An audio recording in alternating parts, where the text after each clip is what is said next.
we're going to be learning how to make cool patterns on the Rubik's Cube, like these. So let's start. The first pattern. First, you have to have the cube solved, and you do double moves.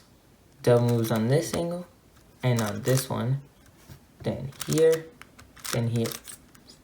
Then you do the same thing again. Then another time, and you're done. And this is how it looks.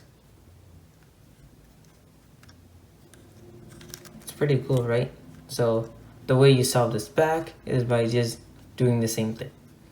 Is by doing double moves here, here, here, and here. Then repeating it again till you have the cube solved.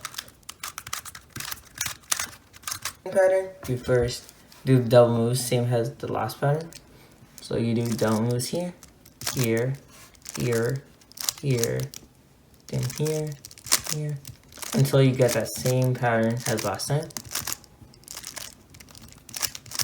And once you did, you first do double moves on this side and on this side.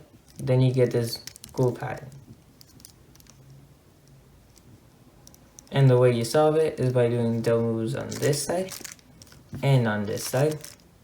Then you solve it like the way you did on the first one.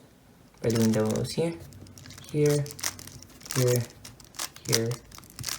Then repeat it till it's solved.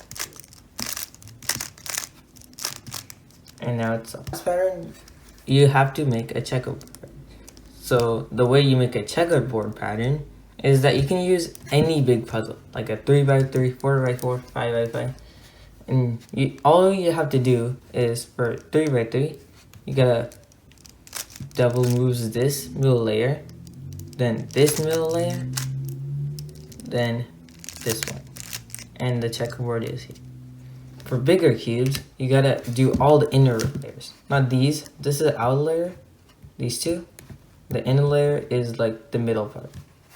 So you do double moves on this inner layer, this inner layer, then this inner layer. And the same goes for all bigger cubes. So let's solve it. And the way you solve it is by doing double moves like this, and another double move like this, and one more. And the last one, you have to do this. And double moves for this, and double moves for this. And you solve.